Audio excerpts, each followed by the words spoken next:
Доброе утро, дорогие телезрители! В эфире главного национального канала передача «Новый день». И с вами Евгений Гурулева. И мой напарник Максим Гоголев. Замечательный день, четверг, 14 ноября. И сегодня свой профессиональный праздник отмечают логопеды и социологи. Программа «Новый день» от всей души вас поздравляет. Также сегодня отмечается Всемирный день качества. Понятие качества тесно связано с тем, что мы называем благами современной цивилизации. Качеством жизни это и сохранение окружающей среды, и физическое здоровье, и психологический комфорт человека. Ну и, естественно, сегодня можно отметить День юзабилити, или, если перевести на русский язык, День эргономичности в сфере бытовой техники и средств связи. Но ведь действительно доступная для понимания микроволновка и хороший сотовый телефон делают нашу жизнь, качество нашей жизни на уровень лучше. Дорогие телезрители, сегодня у нас будут гости очень интересные. Это стипендиаты Михаила Ефремовича Николаева, также сотрудники с отделения ожогового центра. И мы узнаем, как триумфально выступили представители МВД Якутии на кремлевской сцене. Если у вас есть какие-либо вопросы, вы можете их написать по WhatsApp по номеру 8 914 279 22 62. А давайте сейчас узнаем, какая погода ждет нас на сегодня.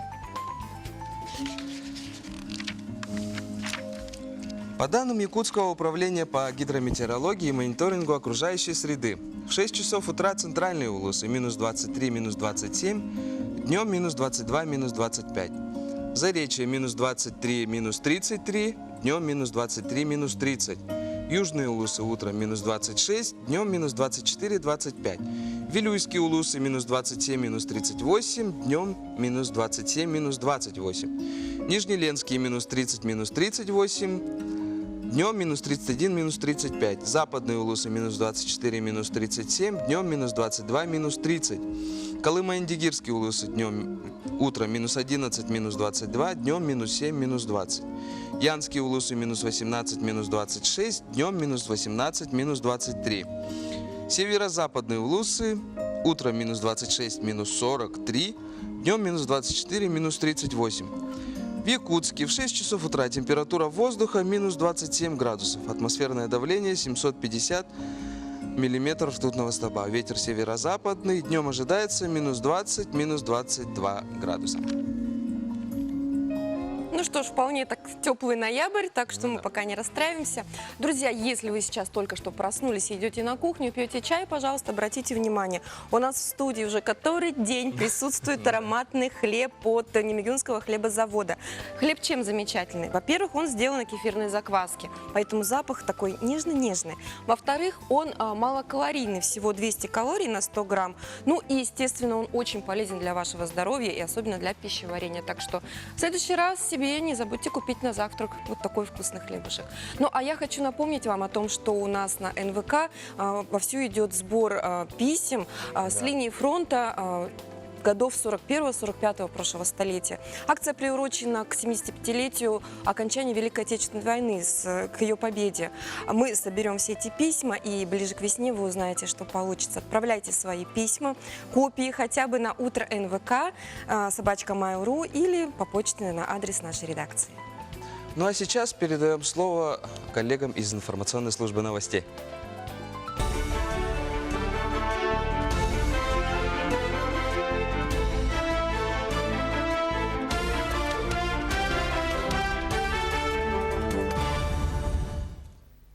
В эфире новости, в студии Анастасия Кобызева. Доброе утро. Находить пропавших в Якутии будут с помощью новой системы радиомаяков. Эта технология разработана в рамках исследовательской инициативы «Одиссея». Якутское отделение Российского союза спасателей получило 48 радиомаяков. Технология позволит расширить арсенал технических средств поисково-спасательных отрядов для работы на значительных площадях. К слову, звукосветовые маяки уже неоднократно помогали якутским спасателям находить пропавших в самых суровых природных условиях. Пробелы в истории Якутии, в частности, исследования Тунгусской экспедиции первой половины 20 века, восполнят известные ученые-этнографы из Санкт-Петербурга. Они в рамках проекта «Академическая среда» выступят на нескольких площадках в Якутии. Также состоятся лекции об ученых-североведах Сергее Широкоговоре и этнографе Илье Гурвиче. Именно они в советское время изучали историю и этнографию севера Якутии. Ими было собрано много материалов по культуре, религии, фольклору и обычаям северных народов.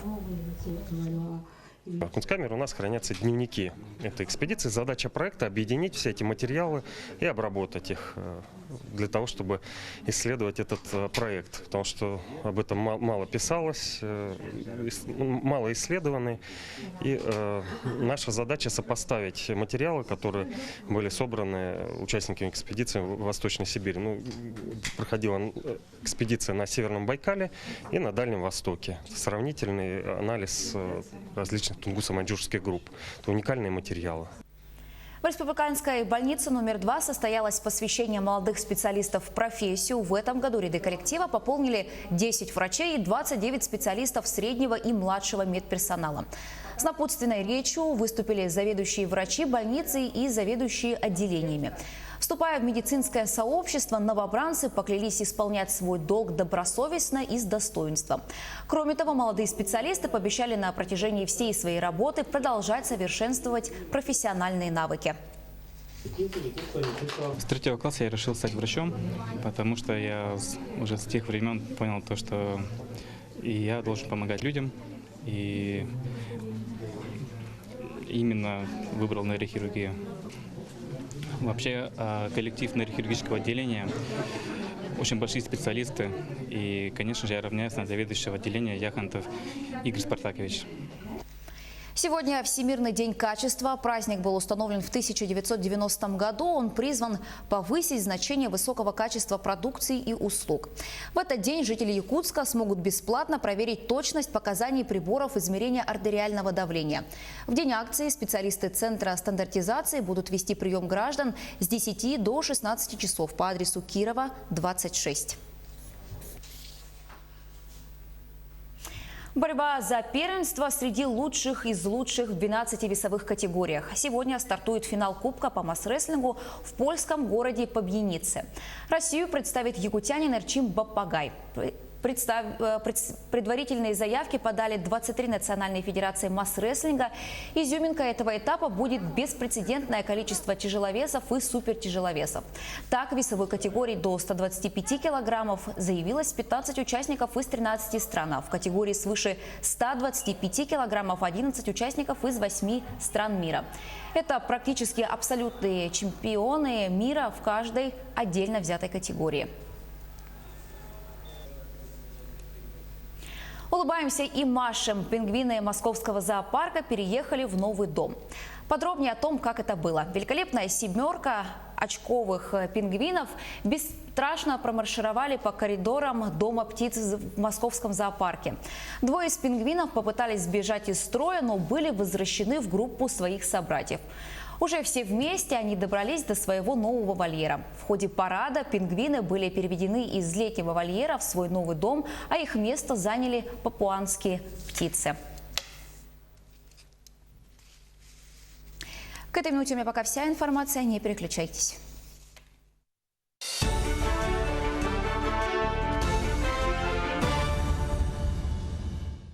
Большое спасибо нашим коллегам из новостной службы, особенно за последний сюжет про пингвинов. В постоянной рубрике «Пусть мама придет» мы посмотрим о милой, кроткой, очень талантливой девочке Ксюше. Мы надеемся, что она обретет свою семью и исполнится самая главная мечта ребенка. Меня зовут Ксюша, мне 14 лет. Я занимаюсь вокалом, танцами и показываю моду. За все эти 2,5 года у меня много грамот, и я везде участвую. Еще я шью, в школе учусь я хорошо, у меня 4 и 5. Ксения – скромная и добрая девочка. Несмотря на свой тихий характер, любопытна и интересуется всем, что ее окружает. Не боится работы и всегда помогает воспитателям. Начитана и приятна в общении. Ксюша посещает разные кружки, но больше всего любит танцевать. В репертуаре у Ксюши очень много танцев. В основном удаются народные танцы, как украинский гуцуха, русский народный забавушки. Вот. В прошлом году мы готовились к участию в улусном танцевальном конкурсе и готовили современный танец. И вот одно движение ей все никак не удавалось. И что она решила? Кроме общих репетиций, она занималась в семье со старшей девочкой Женей, чтобы отработать вот это вот движение, которое ей не удается. Вот у нее такой решительный характер. Александр Сергеевич Пушкин, няня. Подруга дней моих суровых, голубка дряхлая моя, одна в глуши лесов сосновых, давно-давно ты ждешь меня. Ты под окном своей светлицы горишь, будто на часах, и медлит поминутно спицы в твоих наморщенных руках. Глядишь забытые ворота на черный отдаленный путь, тоска, предчувствие, заботы, жизнь на твою сейчас на грудь.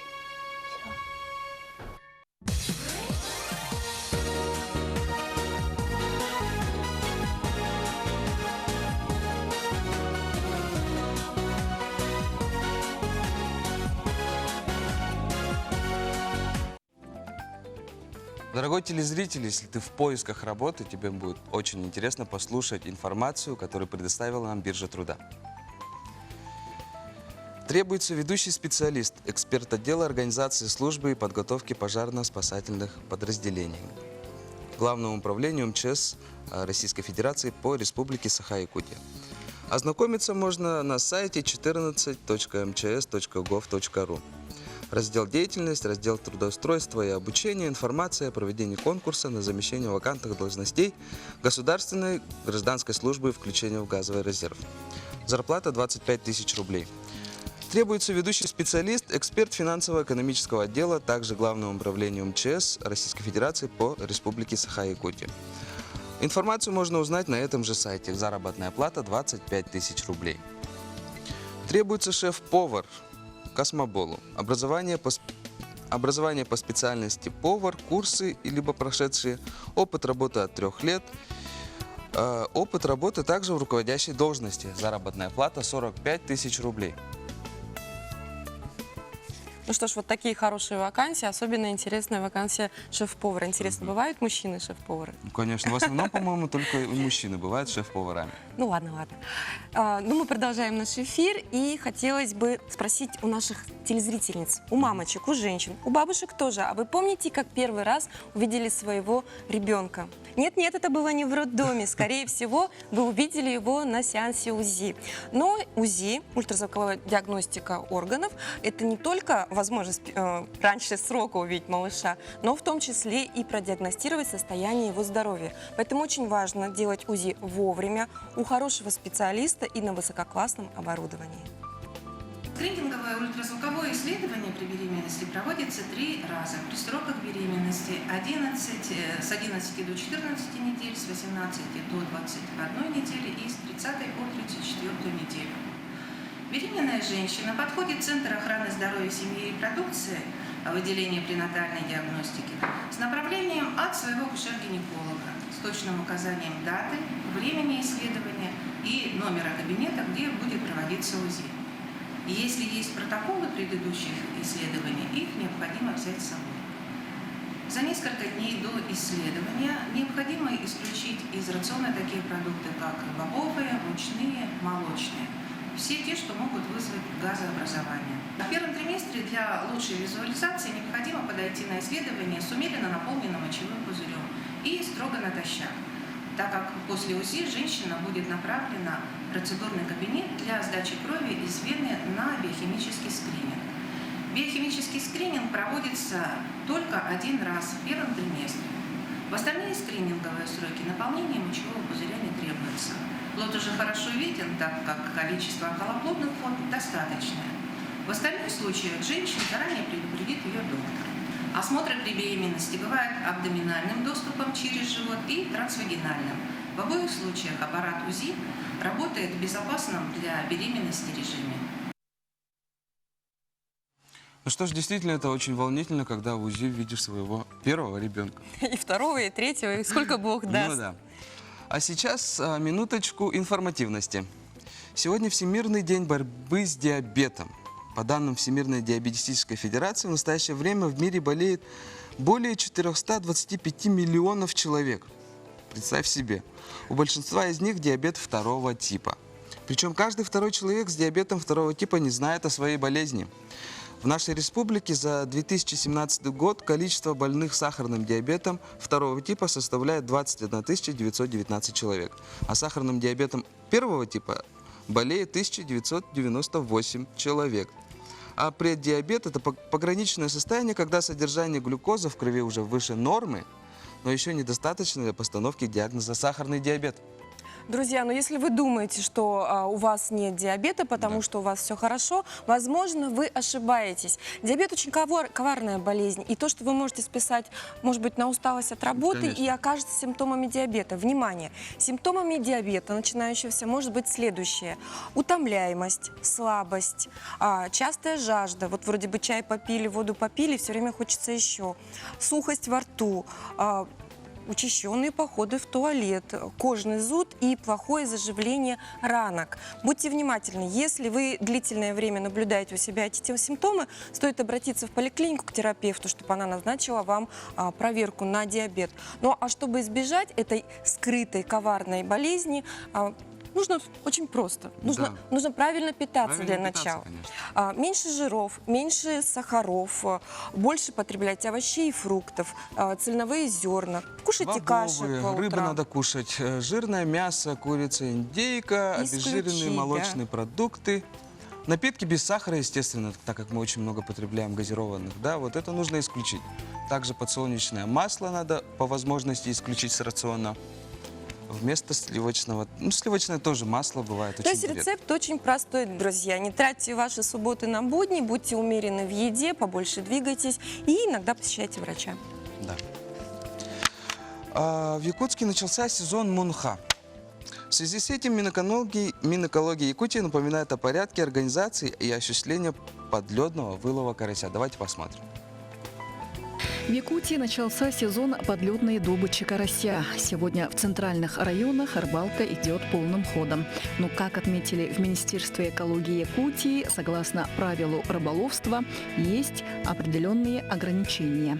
Для одного гражданина это по Якутии составляет 250 штук карася в сутки.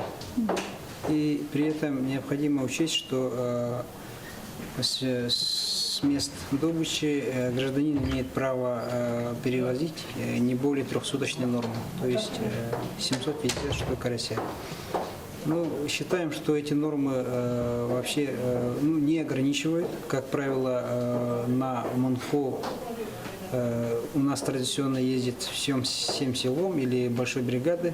Допустим, на каждого участника Мунхи наводнения получается 750 штук можно уже выловить.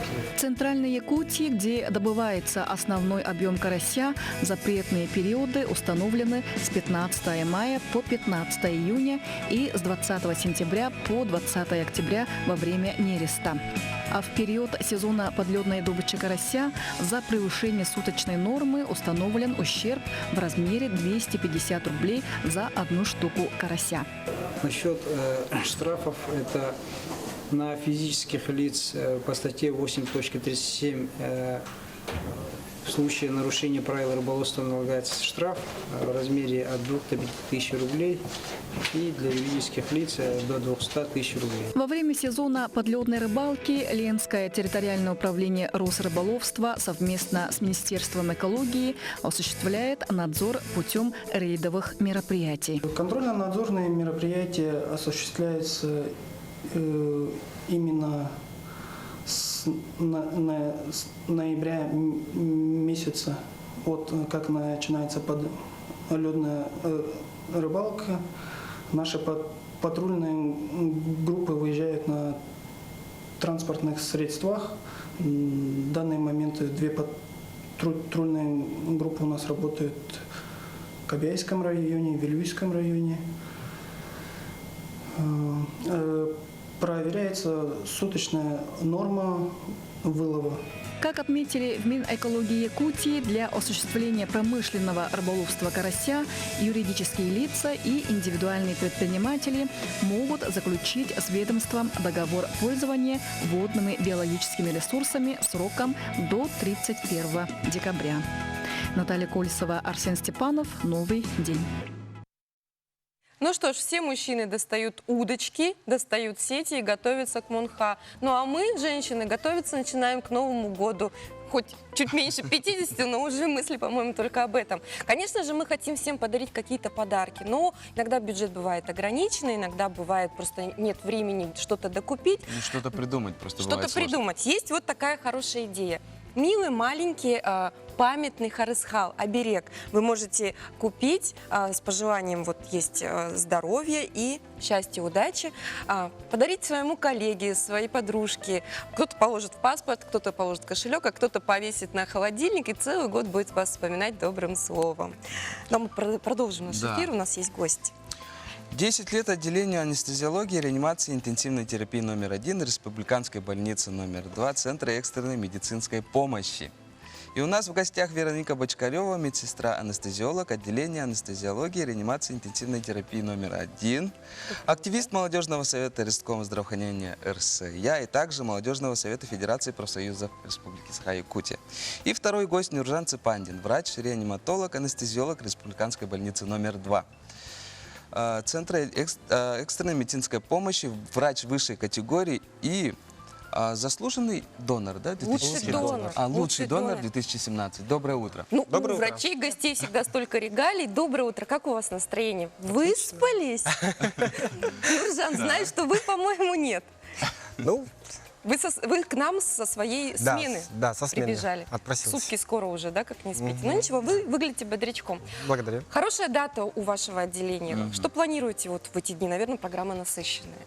16 ноября мы планируем провести банкет для наших коллег, да, и готовимся к выпуску юбилейной книги. Что в этой книге будет? Чему она будет посвящена? Сколько страниц, фотографий? Там будет история развития нашего отделения, который берет начало с 90-х годов, и также будут фотографии, ну, то есть как фотоальбом. Памятная такая. Расскажите о вашем отделении поподробнее.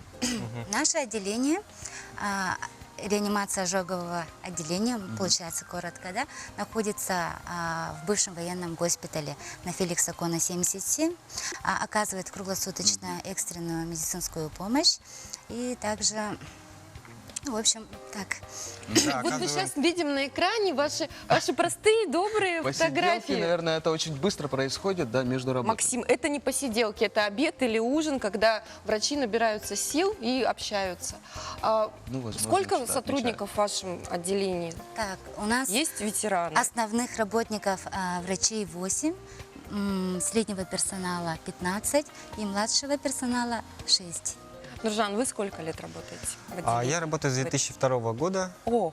Да, уже 17 лет в этом отделении. Сначала это была палата интенсивной терапии, потом блок реанимации интенсивной терапии, потом группа. И вот уже 10 лет уже как полноценное отделение, как бы да, выделили, с отдельным должностью заведующего, старшей медсестры и все прочее. Работа в реанимации, наверное, очень стрессовая.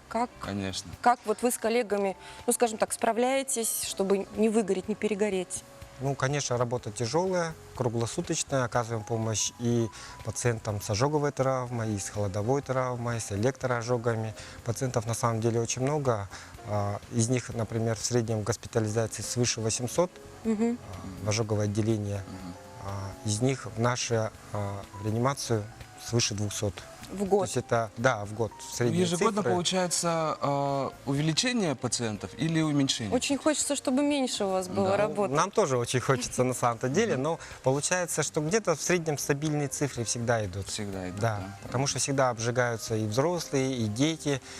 И взрослые вот тоже получают холодовую травму. Дети В зимний тоже. период, насколько я знаю, там просто в коридорах могут быть лежать, да, пациенты? Да, Ну, конечно, у нас здание не приспособлено для ожогового отделения, поэтому... Бывшее военное отделение, да, по-моему, было? Военный госпиталь, да, Да. и поэтому у нас пациенты помимо палат еще и в коридорах. Ну, потому что у нас еще отделение ожоговое рассчитано на 50 коек, а бывает лежат 80-120 человек. У меня вот такой вопрос. Слава богу, совсем чуть-чуть сталкивалась с вашим отделением.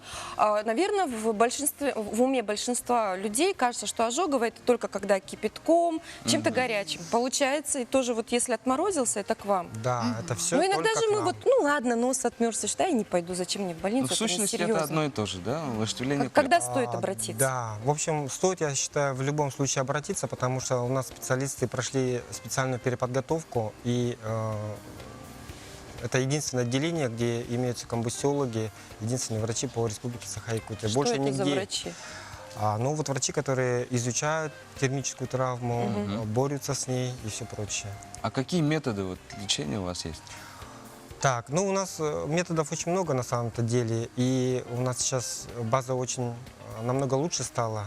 Инновационные всякие методики используем, сотрудничаем с Институтом хирургии Вишневского города Москвы, да.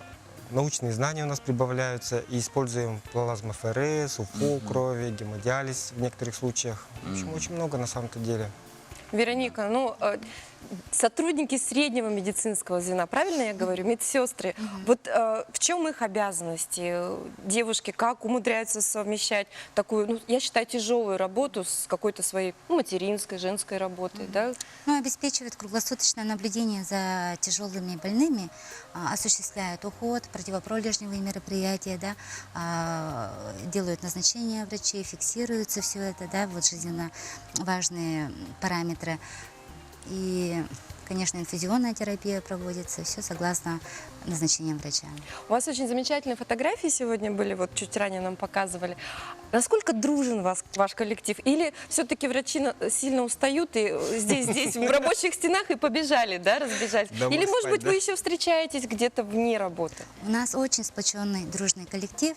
Мы, конечно же, постоянно вот отмечаем праздники свои внутренние, да, дни рождения, то есть мы всегда друг друга поздравляем. Ну, в общем, у нас очень дружный коллектив. Шашлыки, пикники, сауны. Эссех. Обязательно. Это правда получается, что врачи живут на работе. Ну, Да, Жанна, второй расскажите, дом. вот в год, да, через ваши руки, можно сказать, сколько пациентов проходит? Так, ну вот я как говорил уже, свыше 200 госпитализаций в реанимацию пациентов с тяжелым состоянием, с крайне тяжелым состоянием. И вот у нас очень много детей на самом-то деле. И Хватает, да, что-то горячее? Горячее, бывает и холодное. хватает, бывает и прорывает систему отопления. Почему-то детей ложат около центрального отопления, трубу Так, прорывает, мы человек плавно получает ожог. подходим к хорошим, правильным советам от специалиста, действительно. что сделать, чтобы не попасть к вам. Ну вот да, элементарные вот правила, конечно, нужно соблюдать. А некоторые одеваются не по сезону или какую-то тесную обувь одевают, ну зимой, например, и, конечно, не замечают, как эти Не части надо тела, играть в золушек, да? как эти части тела отмораживаются. Вот. А так, конечно, хотелось бы предупредить родителей, что на самом деле судьба детей зависит только от родителей. Будьте просто аккуратнее. Да, ну конечно. и большое спасибо, что вы к нам сегодня пришли. Я более чем уверена, что вы хотите поздравить своих коллег. Пожалуйста. Пользуясь случаем, хотели бы поздравить наших коллег с нашим юбилеем, с нашей первой датой. Хотим пожелать дальнейших успехов, крепкого здоровья, достойной зарплаты и всего самого наилучшего. А также хотела бы выразить огромную благодарность нашим спонсорам, которые оказали нам финансовую помощь. Да? Это такие предприятия, как Алмаза Анабара, Водоканал, Саха-Энерго, ювелирный салон Харасхал. Благодарим, что вы подошли. Еще раз, поменьше да, вам побольше сил в работы. вашем нелегком труде. Благодарим. Ну а Мы мы переходим прерываемся на рекламу. на рекламу.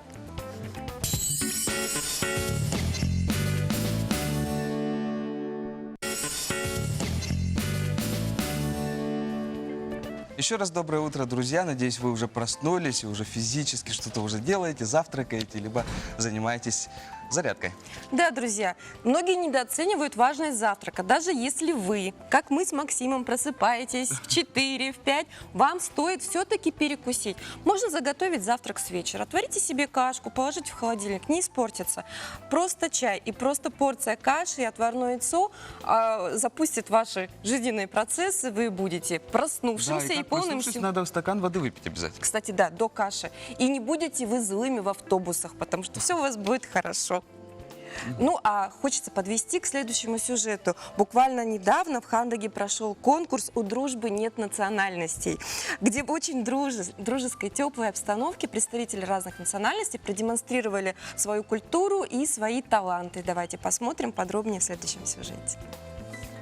В смотре-конкурсе «У дружбы нет национальности» в 2019 году приняли участие 11 организаций райцентра.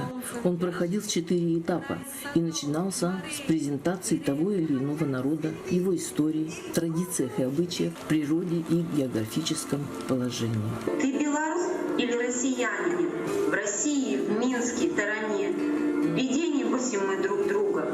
Народ пусть дружит наш везде. Самым вкусным этапом фестиваля было, конечно, представление национальной кухни всех заявленных народов с рассказом о национальных особенностях того или иного блюда, сервировка и подача его на стол, его оформление и вкусовые качества.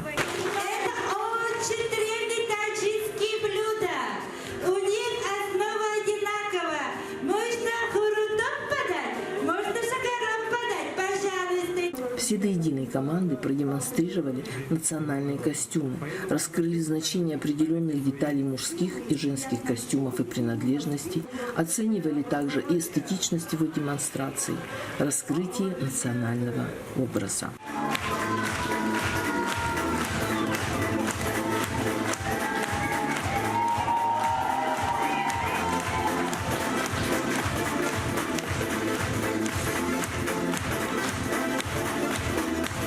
Но и самый эффектный этап – это творческий номер, где все без исключения команды проявили исполнительское мастерство и артистизм, задор и азарт. Выложили, что называется, на все 100. Все команды готовились к этому фестивалю, шили костюмы и репетировали. Каждый свой выход, продумывали каждую деталь.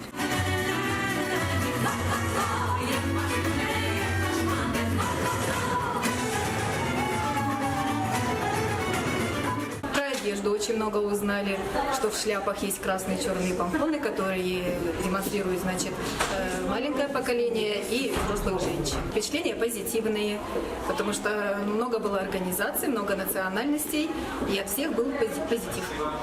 С большой теплотой и сердечностью реагировали на все конкурсы зрителей, аплодировали и поддерживали все команды, морально поддерживая всех участников фестиваля и получили истинное эстетическое наслаждение. Все команды были награждены грамотами разного достоинства и денежными сертификатами. Гран-при завоевала команда Хандагской средней школы.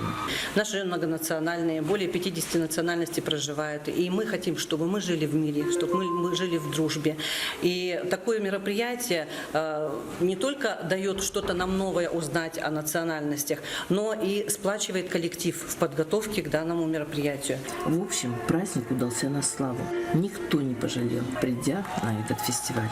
Нина Ханарова, Мария Винокурова, специально для программы «Новый день». Знанием победишь. И у нас стипендиаты Михаила Ефимовича Николаева, Павла Василий Климович, ректор Малой академии наук, и Леон Чуань Квек, руководитель Центра квантовых технологий государства Сингапур, генеральный секретарь Всемирного союза теоретической и прикладной математики. Доброе утро. Доброе утро. Ну, Доброе такие утро. прямо мега-мозг у нас сегодня в гостях. И у нас первый вопрос. Вчера состоялось вручение именной стипендии первого президента Республики Саха-Якутия. Знанием победишь. Расскажите, кто удостоился этого? Ну, удостоились, естественно, студенты, школьники, потом преподаватели и наши зарубежный гость, профессор Квек из Сингапура, который уже много раз к нам приезжал и сделал очень много полезного для нас. Например, проведение азиатской Олимпиады по физике. Это самое престижное мероприятие. И в этом году мы еще провели Азиатско-Тихоокеанскую конференцию юных исследователей, то есть, которое одно из самых престижных на Тихоокеанском бассейне мероприятий для молодежи. А почему такой интерес к Якутии? Вот так и хочется Why do you have спросить. such an interest in Yakutia? Well, it's all by a coincidence. Это все случилось случайно. Сколько раз уже побывал But Квек у нас? it turns out to be a very interesting country or state of Russia. Да, и оказалось, что это самое удивительное место в России. А как это получилось? У вас был глобус, да, получается? Вы такие... Okay. Туда. So you have a globe and you pinpointed the place. No. But certainly there's a series of events that led to that. Да, кстати, случилось целый ряд разных событий, которые привели к тому, что предыстория целая была, что я оказался в Якутске. Ну, с какого года Квек к нам приезжает, да? 2017 года. Вот уже скоро 3 года, наверное, So будет. will be like 3 years now. You know. А как оцениваете, ну, скажем, научные знания наших детей и студентов, и взрослых? What do you think about the scientific, academic standing of our children, of Yakutian children? Oh, very good. I think the students here are very bright. Мне очень даже уверенно могу сказать, что здесь школьники исключительно умные. Ну вот вы стали стипендиатами, да? Какие ваши ощущения? На что вас это побуждает? Feeling this after receiving such an award this year, and what will be the future plans? Well, I was surprised, but at the same time, I'm very honored and humbled by the award. Я был исключительно удивлен, потрясен и очень рад, и также почувствовал себя невероятно важным, получив данную награду. Действительно, Ну, Василий, награда да, о у вас. себе тоже расскажите. Вы также стипендиат. Ну, я также стипендиат. Я учился в обычной простой сельской школе, поступил в Московский государственный университет благодаря физико-математической заочной школе. И после этого долго учился за границей, работал там, это в Англии и в других разных странах.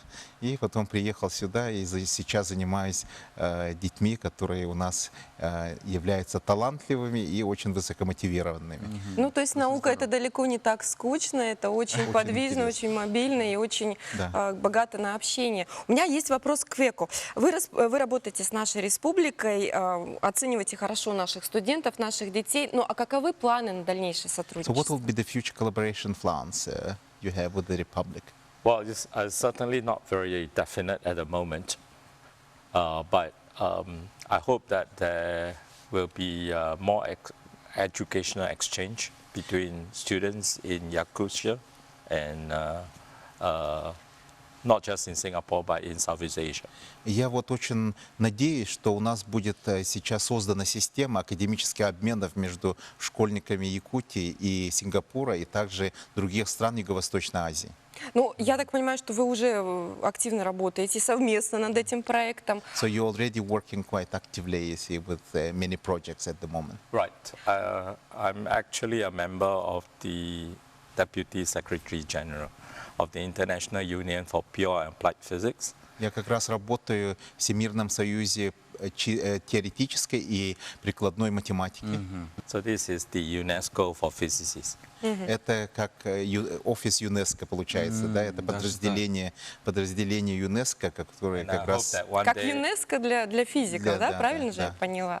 Тогда у наших детей... Да, большие перспективы. И как туда можно будет попасть? Вот, And I hope that one day I'll bring a conference to Yakutsk. И я надеюсь здесь провести конференцию этой всемирной организации. Это было бы интересно, которая связана с ЮНЕСКО. Ну что для этого нужно, Василий, как вы So думаете? what, Нет, Василий, это к вам вопрос. Но для этого нужно то, чтобы наши дети много участвовали в разных международных конференциях, соревнованиях, разных конкурсах. Но они и так пытаются участвовать, да, и мы сейчас уже создали такую систему, целый список разных мероприятий, которые самые лучшие из лучших будут ездить и соревноваться, показывать себя, республику. Это получается...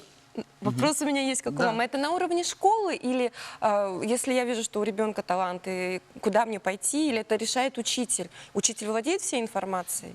Дело в том, что сейчас у нас самым важным активным участником всего этого движения является сам ученик. Дело в Будьте том, что активнее, он и дети. является творцом своего, как говорится, будущего, своей траектории развития Женечка, образовательного. у меня теперь вопрос. А уже куда-нибудь ездили наши дети? Да, наши дети очень часто ездят, да, сейчас стали ездить. Ну, я вот скажу, например, пример, да, кстати, есть такой интересный, очень умный молодой человек, Андрей Петров из ФТЛ, это физико-технический лицей имени академика Ларионова, который уже несколько раз посетил разные известные, значит, мероприятия, так, конкурсы за границей, особенно Азиатско-Тихоокеанской конференции, где он постоянно выигрывает, становится абсолютным победителем в области физики и компьютерных наук. Ну, мы просто должны быть спокойны за наше будущее. Я немножко беспокоюсь, а эти светлые умы у нас в Сингапур потом не уедут, а? So what do you think that all these bright kids you see will be brain drained to Singapore, for example? Is that will be the danger for the No, Republic? I don't think they will be brain drained to Singapore. They might wish to go to St. Petersburg or Moscow or even United States. Мне кажется, вряд ли позарятся на Сингапур. Обычно люди едут в Санкт-Петербург, Москву или в США, например. А к нам сингапурские But if дети? they come to Singapore, I'll advise them to go back to Yakusha to serve the country. Да, и если они приезжают в Сингапур, я всегда им советую вернуться обратно в Якутию, чтобы помочь якутскому народу развиваться здесь. Патриотический дух должен быть. Да. Хорошо. В конце нашей беседы хотелось бы от КВЭКа услышать пожелания для наших детей, для старшеклассников, для среднего звена. Как нужно учиться, чтобы стать вот таким вот So you advise именитым to ученым? students how to get to your positions for young school students. Well, there's no easy way out. You just have to work very hard. Никаких простых путей нету. Надо просто очень много работать. Все очень просто, все очень по-научному. Конечно. Большое спасибо, что пришли Aim к for нам. good science. Да. И делать хорошую науку. Ну, пользуясь случаем, конечно, хотим поздравить Михаила Ефимовича Николаева, да, что у него был день рождения, да, 82 года, как я знаю. И вам большое спасибо, что вы пришли. Я думаю, что еще раз будем встречаться в любом случае. И большое спасибо вам за вклад в нашу науку. Спасибо. Thank you very much for helping us. Спасибо. Ну а мы прерываемся на небольшую рекламу. Да, мы еще прерываемся на рекламу. А еще хотели бы напомнить, что у нас последние гости это будут... Самые шикарные, выступившие на кремлевской сцене представители МВД из Якутии. Не пропустите.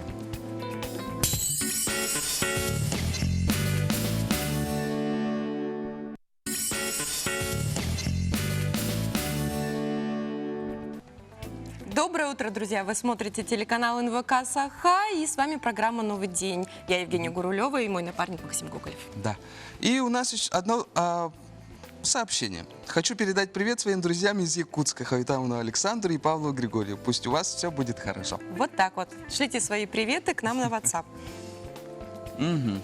Так, что ты обычно делаешь на выходные? После эфирной недели у меня главная цель – выспаться. А ты? Ну, соответственно, так же. Но, кстати говоря, очень интересный досуг – это смотреть, ходить в кино. Ну, в Якутии у нас на самом деле кино очень любят и ценят, и можно посудить только о количестве кинотеатров, сколько у нас в городе. Да, в ноябре очень богаты на киноновинки, очень интересные. Давайте посмотрим сюжет.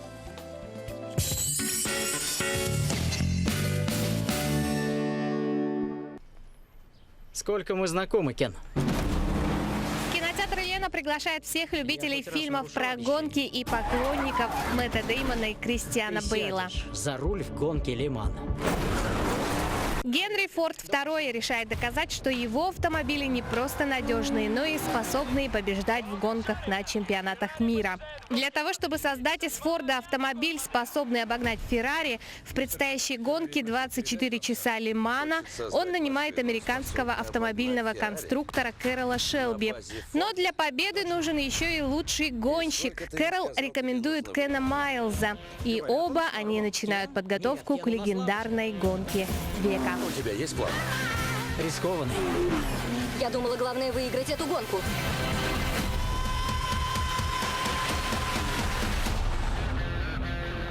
Будь это конкурс красоты, мы бы проиграли. Внешность не главное.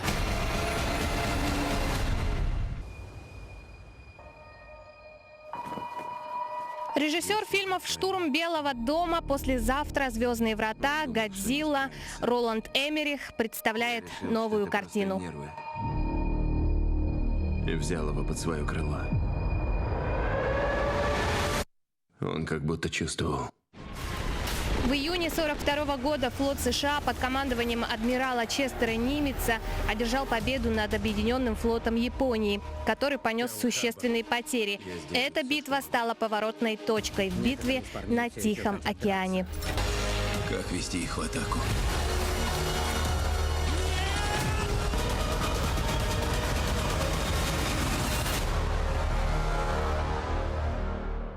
Я говорю себе, соберись, в этот раз будет иначе. Именно поэтому я должен признаться в обмане. Пожилой мошенник Рой Кортни, вся жизнь которого состоит из различных авантюр и афер, знакомится в интернете с богатой вдовой Бетти Маклиш. Решив действовать по старой схеме, Рой, кажется, просчитал все до мелочей, кроме одного, что может влюбиться в объект своих интриг. За одно мгновение жизнь может измениться навсегда. Оказывается, это забавно — выходить за рамки привычного.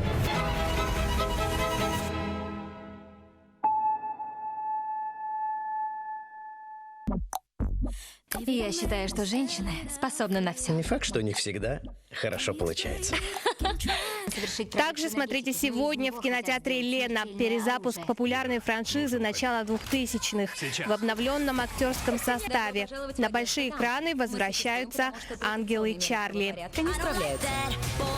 Вы что, типа девушки-шпионы? Троим смелым девушкам в исполнении Кристен Стюарт, Наоми Скотт и Эллы Болинской, которые работают на бывшего спецагента Чарли Таунсенда, предстоит выполнить несколько сложных заданий. Так им поручают вернуть похищенное грабителями опасное секретное оружие, которое те собираются выгодно продать.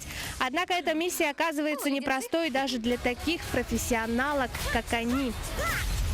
Как ощущение? По лицу вижу, что понравилось. Даже очень. Желаем вам отличного настроения и приятного просмотра. Ангелы Чарли. Ну вот такие замечательные киноновинки. Сегодняшний день меня лично радует на впечатление. Вы сейчас увидите, почему я так улыбаюсь. К нам в гости пришли сотрудники якутской полиции. Дело в том, что 10 ноября на большом концерте в Кремле они просто, я не знаю, поразили, наверное, публику. Наш национальный театр и сотрудники полиции выступили на главной сцене страны в Государственном Кремлевском дворце и сегодня пришли с нами поделиться своими новостями.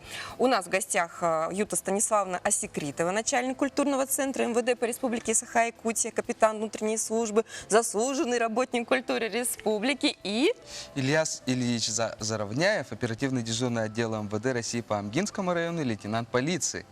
И Владислав Михайлович Попов, артист балета Национального театра танца, Сергея Афанасьевича Зверева, Кылола, заслуженный артист Республики Саха-Якутия. Доброе утро. Доброе утро, честно говоря, когда вы зашли сейчас в студию. Да, вау! Юта, как попали в Москву? Чем поразили? И что исполнили? И что исполнили? Да, вот уже одним видом поразили, да, и что исполнили? Ну, во-первых, мне, конечно, хотелось бы сейчас поздравить всех наших коллег с профессиональным праздником, Днем сотрудника органов внутренних дел Российской Федерации. Именно в этот день в Кремлевском дворце, именно в этот праздник посчастливилось нам попасть на этот концерт в качестве исполнителей. Артистов. Ну, если начать с того, что когда мы попали в июне этого года, вокальный ансамбль «Служба 02» Министерства внутренних дел Республики Саха-Якутия принял участие в большом масштабном всероссийском фестивале музыкального творчества МВД России «Щит и лира», который прошел в городе Волгоград, и мы заняли почетное 3-е место. Руководством МВД России было принято решение, потом уже на протяжении месяца, принято решение, что этот номер им понравился. Это песня им понравилась, колорит понравился. И они принимают решение пригласить нас на 10 ноября в Кремль. Ох, это круто. Да, это на самом деле очень волнительно. Это 1,5 месяца, ну, для нас, для сотрудников, вообще 2. Потом уже мы присоединили к себе Национальный театр танца. 2 месяца кропотливой, большой работы, огромный труд все-таки вложен в это дело, конечно же. Но нам сегодня очень радостно от того, что все у нас удалось, получилось, и мы достойно представили республику на главной площадке страны. И хотелось бы, конечно, сегодня сказать то, что для нас очень было приятно, и не так мы сильно волновались, зная, что наши земляки сидят и смотрят. Министр внутренних дел, генерал-майор полиции Владимир Николаевич Прокопенко лично был на этом празднике в качестве зрителя. Он вообще, ему хотелось бы сегодня сказать огромное спасибо за поддержку нас. Все наши проекты, все наши идеи, реализация в них, огромную помощь он оказывает нам. Ну и правительство республики, если бы не поддержка правительства республики, то Национальный театр танца в количестве 12 человек не смог бы также с нами поехать. Нас было вообще очень много, 26 человек делегация была с Якутии. Мы исполнили песню солиста Государственного театра эстрады Республики Саха-Якутия, автора песни Иннокентия Васильева Легентея. Он нам предоставил такое почетное право. Песня называлась «Улахан Исех». Да. У меня вопрос к Ильясу. Вы волновались? Как Вот себя чувствовали мне кажется, Ильяс на одной сцене невозмутим. с мегазвездами? Нашей... Во-первых, скажу, что мы, когда готовились, репетировали на большой сцене, я вот сразу зашел и сразу попросил, и пошагал, похотел. Примерил сцену. Да. Жало немножко кремлевское, нет? Настрой был очень сильный, поэтому, когда вот пришел уже... Но на вид вы просто невозмутимый человек. Да. Нормально было. Отлично, и вот большая честь. Ну, впечатления, воспоминания, или вот был план, мы вышли, отработали. Да, ну, как сразу зашел, сразу без волнения сразу взял и выступил. Пришел, увидел, победил. Наш номер поставили практически в конце этого концерта, после антракта во 2-м отделении, где выступали только большие звезды, такие как Филипп Киркоров, Димаш Кудайберген, Гварцетели, Стас Михайлов, Полина Гагарина, Лариса Долина. Ну, в общем, многие-многие другие, Денис Майданов. И поэтому в этом блоке мы были красивые, высокие. Мне на перепечке, да, у кого-то. Владислав, расскажите, как работать вот с такими людьми, да, вот вы, ну, профессионал. Вы в культуре, да. Профессионал. В культуре вы профессионал, а они, получается, любители. На границе, получается, да? Ну, с историей создания театра танца, вот наш коллектив как бы впервые выступил на большой сцене вот, нашей страны. И артистов было в количестве 12 человек выступили. Ну, для нас это была большая, очень огромная ответственность и честь представить наш театр вместе вот с сотрудниками МВД.